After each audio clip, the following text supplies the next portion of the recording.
My girlfriend told me I would never be a father, but a year later, her son called me dad instead of her husband.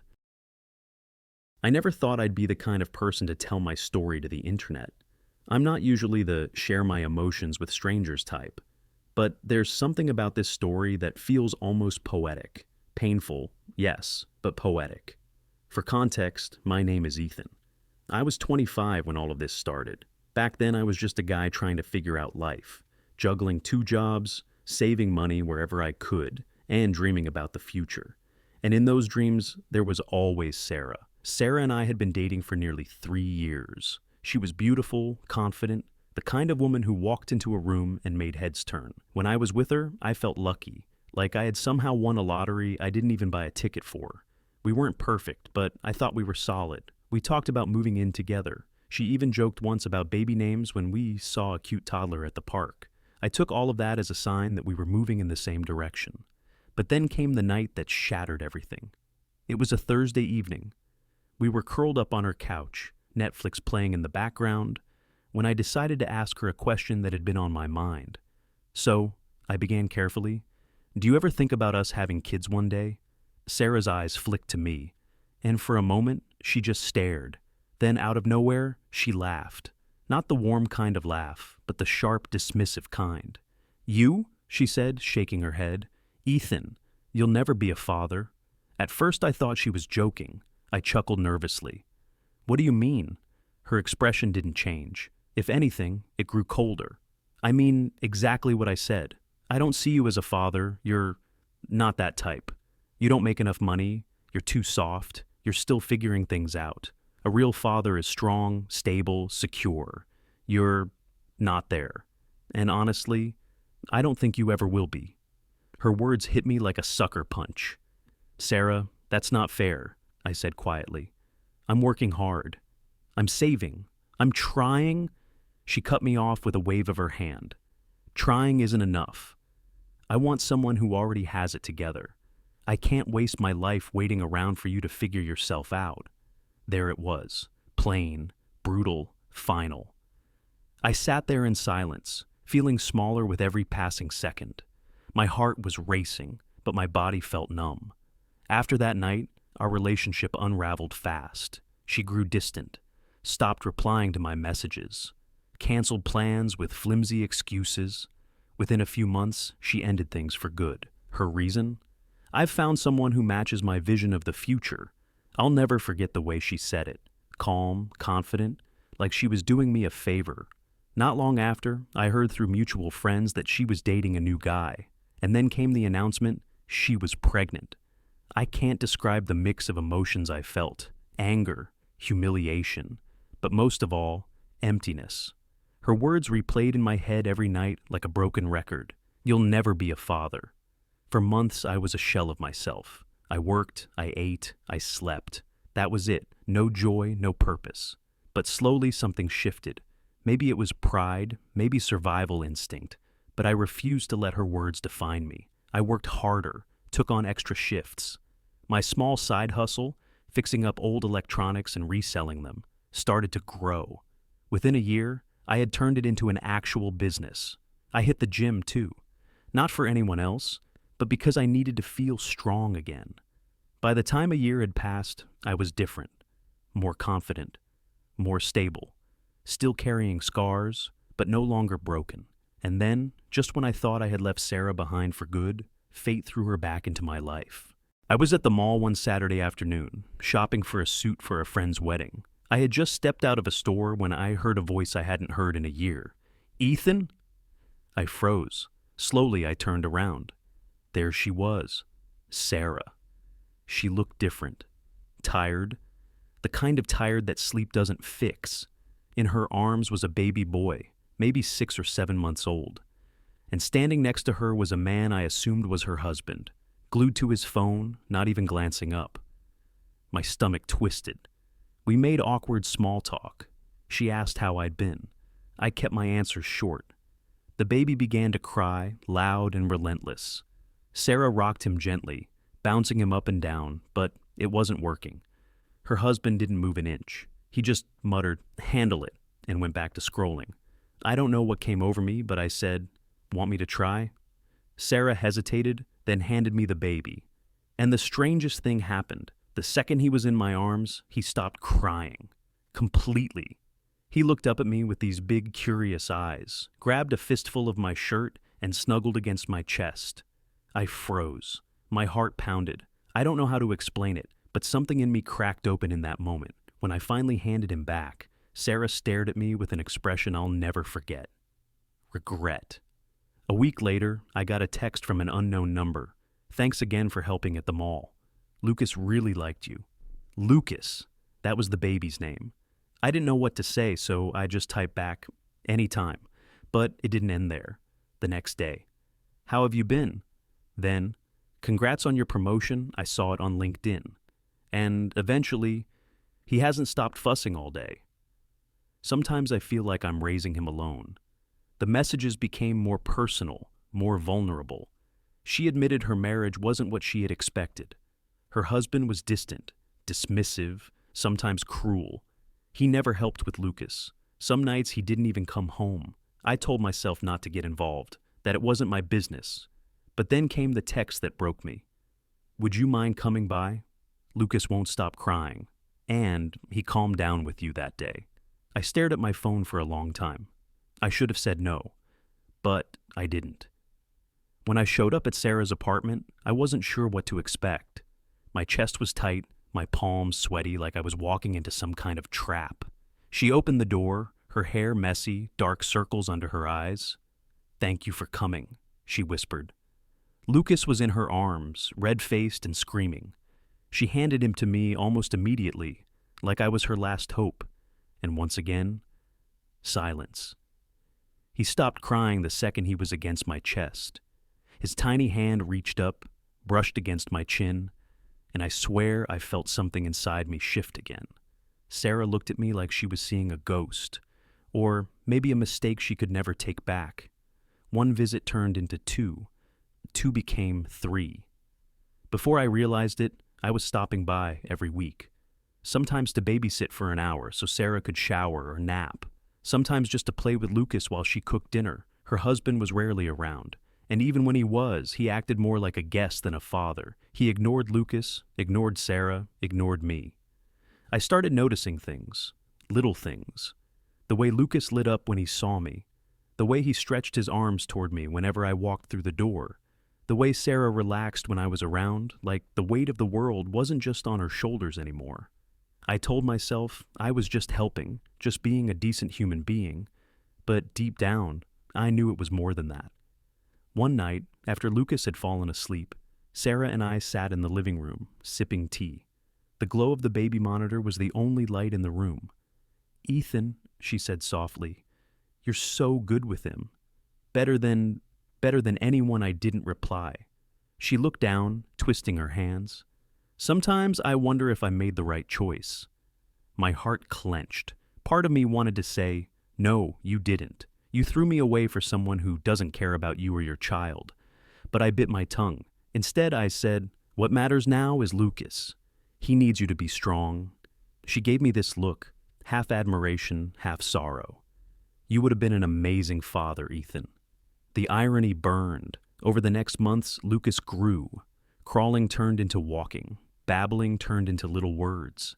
And with every milestone, I was there, sometimes even before his own father. Da, he said one afternoon, tugging on my pant leg. I froze. Sarah's eyes widened. He meant his father, she said quickly, almost defensively. But Lucas kept repeating it, looking right at me. Da. My throat closed. I didn't know whether to laugh, cry, or run. That night, I couldn't sleep. Her words from a year ago replayed in my head. You'll never be a father. And yet, here was her son, calling me that. It couldn't last forever, her husband eventually noticed. One evening, I was at the apartment when he came home unexpectedly early. Lucas was in my arms, giggling as I bounced him gently. What the hell is this? Her husband barked. Sarah jumped up. He was just helping. With what? Replacing me? His eyes narrowed. Because from where I'm standing, that's exactly what it looks like. Lucas started crying from the yelling. I tried to calm him, but the man stormed over and yanked him from my arms. "Don't touch my son again," he growled. Lucas screamed harder, and the look on his little face, pure terror, broke me in ways I can't describe. Sarah pulled him back, snapping, "Stop! You're scaring him!" The man glared at both of us, then stormed out, slamming the door so hard the walls shook. Sarah collapsed onto the couch, holding Lucas tightly. Tears streamed down her face. "I don't know how much longer I can do this," she whispered. I sat beside her, my chest aching.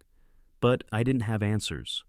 Weeks passed. Her husband became more absent, sometimes disappearing for days. Sarah leaned on me more and more, and Lucas adored me. When I entered the room, he lit up. When I left, he cried. When he took his first steps, it was toward me. I found myself rearranging my life around him, canceling plans, shifting my business schedule just to be there. And every time Sarah saw him cling to me, her eyes filled with something I couldn't quite read. Regret, longing, maybe both. One quiet evening, after Lucas was asleep, Sarah and I sat on the balcony. She poured herself a glass of wine, offered me one too. "I don't know how I ended up here," she said softly, staring into the night. "Married to a man who doesn't care, raising a child practically alone, and then you walk back into my life like some cruel reminder of what I threw away." I stayed silent, unsure where she was going. She turned to me, eyes glistening. "Ethan, I was wrong. About you, about everything. You are a father, more than he'll ever be." For a long moment, neither of us moved. Then she leaned closer, her lips brushing mine. I pulled back. My chest was tight, my heart racing.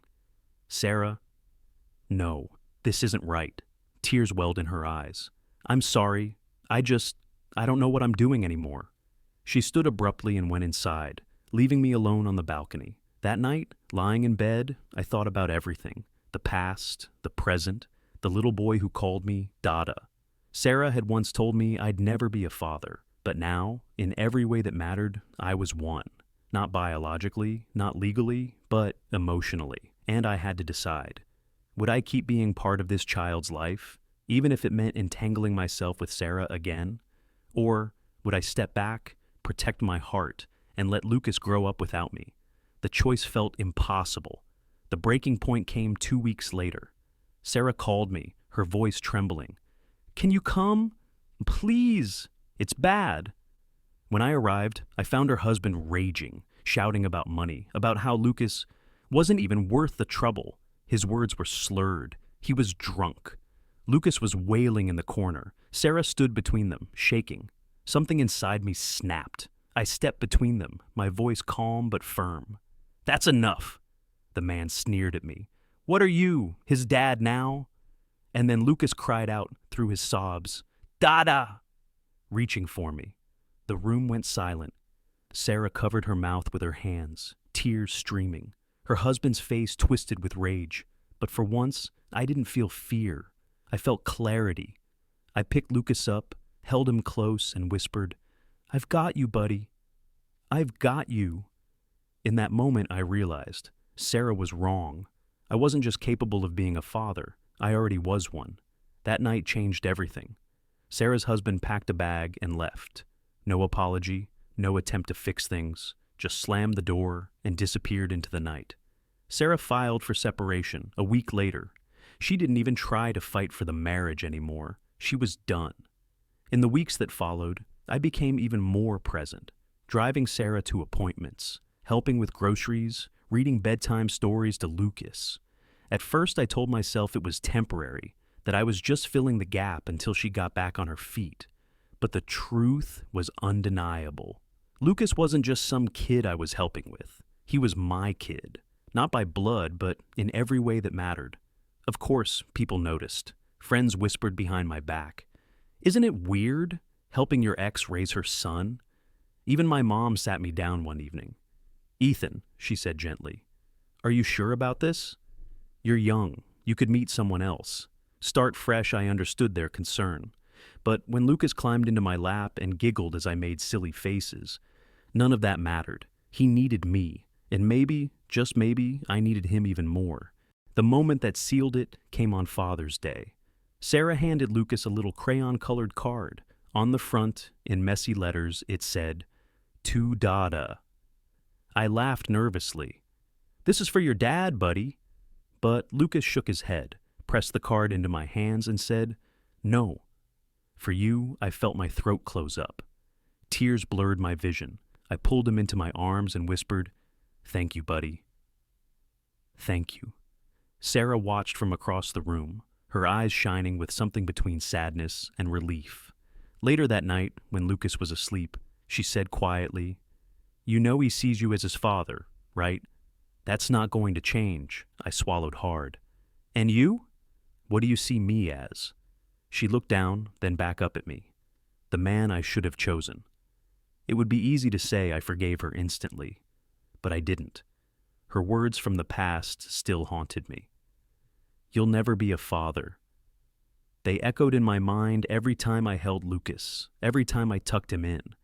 But I realized something. She was wrong, and clinging to that bitterness only gave her power over me.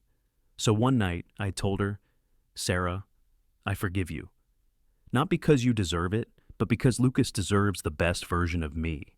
And that version isn't stuck in the past." She cried, and for the first time in years, so did I. It's been 3 years since that night at the mall, when Lucas first grabbed my shirt and stopped crying in my arms.